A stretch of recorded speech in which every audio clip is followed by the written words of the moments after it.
Mass Jathara acted by mass Maharaja Ravi Teja, Sreeleela and directed by Bhanu Bhogavarapu.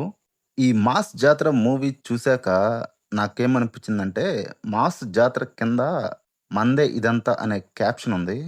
Movie చూశాక ఈ జాతర మంద కాదురా అనే ఫీలింగ్ వచ్చింది.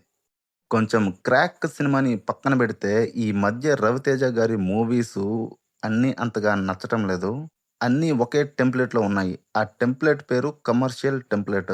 స్టోరీలోని ఎమోషన్, కంటెంట్‌కి సంబంధం లేకుండా మంచి ఊపున్న పాటలు, ఫైట్‌లు, కామెడీలు ఇరికించి చూసే వాళ్ళ మొహాన పారేయటమే ఈ టెంప్లేట్ యొక్క ప్రథమ లక్షణం. అలా అని చెప్పి కమర్షియల్ సినిమాలు నాకు నచ్చవు అని కాదు. నా దృష్టిలో కమర్షియల్ సినిమాలు 2 రకాలు. 1 నాకు నచ్చే కమర్షియల్ సినిమాలు, 2 నాకు నచ్చని కమర్షియల్ సినిమాలు. ఈ మాస్ జాతర రెండో రకానికి చెందింది. నాకు నచ్చే కమర్షియల్ సినిమాలు అంటే, ఫస్ట్ నేను స్టోరీలో ఉన్న ఎమోషన్స్‌కి, క్యారెక్టర్స్‌కి కనెక్ట్ అవ్వాలి. అప్పుడే నేను మూవీని ఎంజాయ్ చేయగలుగుతా. ఈ మాస్ జాతర విషయానికొస్తే ఎంజాయ్ చేయలేకపోయాను. స్టోరీలో ఎమోషన్ లేదు. క్యారెక్టర్స్ గూడా ఇష్టం వచ్చినట్టు మారిపోతారు. ఒక సీన్‌కి, రెండో సీన్‌కి మధ్య ఒక గ్యాప్ లాంటి ఒక ఫ్లో ఉంటది కదా! అలాంటి ఫ్లోస్ ఇందులో చాలా చెత్తగా ఉన్నాయి. For example 'Raviteja' alias Lakshman Bheri ఇంటికి విలనొచ్చి బొట్టు పెట్టి మరీ నిన్ను జాతరలో బలిస్తా అని వార్నింగ్ ఇస్తాడు. హీరో కామ్‌గా నోరు తెరుసుకొని చూస్తూ ఉంటాడు. కట్ చేస్తే నెక్స్ట్ సీన్‌లో శ్రీలీలతో కామెడీ చేస్తుంటాడు హీరో. ఇలాంటివి చాలా ఉన్నాయి. క్యారెక్టర్స్ బిహేవియర్‌లో సీరియస్‌నెస్సే ఉండదు.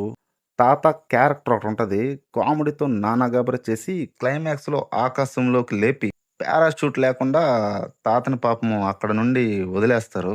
అంటే టెంప్లేట్ ప్రకారం ఇప్పుడు క్లైమాక్స్ వచ్చేసింది. ఏం చేద్దాంరా అనుకోని ఎమోషన్ పండించడానికి మన మొహాన విసిరిన టెంప్లేట్ అది. క్లైమాక్స్ ఫైట్‌లో గూడా రకరకాల విన్యాసాలు చేస్తుంటారు. అస్సలు నచ్చలేదు. విలన్స్ యాక్టింగ్ ఓవర్ యాక్టింగ్ అనిపిచ్చింది. శ్రీలీల క్యారెక్టర్ గూడా అంతగా బాగాలేదు. సినిమాలో ఆమె కొన్ని ట్విస్టులు ఇస్తది. ఆ ట్విస్టులకి మైండ్ బ్లోయింగ్ అవ్వదు. మైండ్ దొబ్బేసి సినిమా ఆపేసి నిద్రపోవాలనిపిస్తది. అంత అన్‌ఇంట్రెస్టింగ్‌గా ఉంటది ఆమె క్యారెక్టర్. విలన్ క్యారెక్టర్ పేరు శివుడు. క్యారెక్టర్ బాగుందిరా అనుకున్న టైంకి మళ్ళీ రొటీన్ టెంప్లేట్‌తో మొహాన పారేస్తున్నారు. కొన్ని సీన్స్‌లో 'పుష్పరాజ్' గుర్తొస్తాడు. షర్ట్ కూడా ఒకటి 'పుష్ప' షర్ట్‌లా ఉంటుంది.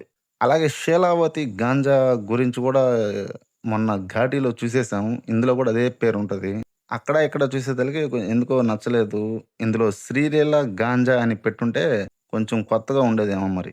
'సామజ వర్గమన' మూవీలో నరేష్ గారి క్యారెక్టర్ ఉంటది. చాలా ఫన్నీగా ఉంటది. బాగుంటుంది. ఇందులో రాజేంద్ర ప్రసాద్ గారి క్యారెక్టర్ గూడా సేమ్ అలానే ఉంది. 'సామజ వర్గమన'కి రైటరే ఈ 'మాస్ జాతర'కి డైరెక్టరు. బట్ అక్కడ నరేష్ గారి క్యారెక్టరు వర్కౌట్ అయింది. బట్ ఇక్కడ రాజేంద్ర ప్రసాద్ గారి క్యారెక్టర్ డకౌట్ అయింది. ఈ సినిమా ట్రైలర్ చూసినప్పుడే అర్థమైంది రొటీన్ రాడ్ ఉంటదని. బట్ 'రవితేజ' గారి 75థ్ మూవీ కదా! ఏమైనా కొత్తగా ఉంటుందేమో అని ఎక్కడో చిన్న ఆశ ఉండింది. బట్ ఫైనల్లీ డిసప్పాయింట్ అయ్యా. సినిమాలో కొన్ని పాజిటివ్స్ ఉన్నాయి. టెక్నికల్లీ మూవీ బాగుంది. 2 ఫైట్స్ సూపర్‌గా ఉన్నాయి. విలన్స్ వాళ్ళ బంధువులు ఒక ముసలైన లేడీస్ వాళ్ళు ఉంటారు.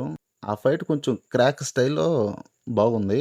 సాంగ్స్ బాగున్నాయి. బీజీఎం కొత్తగా ఉంది అనుకున్నా. బట్ రిపీట్ అయ్యే కొద్దీ నచ్చలేదు. 'రవితేజ' గారి లుక్ బాగుంది. బట్ డైలాగ్ డెలివరీ తెలంగాణ యాస, శ్రీకాకుళం యాస సెట్ కాలేదనిపించింది. కొన్ని డైలాగ్స్ బాగున్నాయి. కామెడీ అక్కడక్కడ నచ్చింది.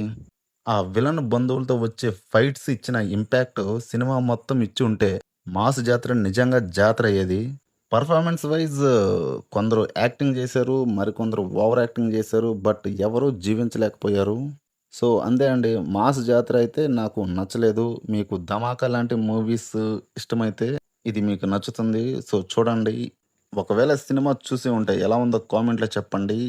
అలాగే వీడియో నచ్చితే లైక్, షేర్, సబ్స్క్రైబ్ చేయండి. Thank you for watching.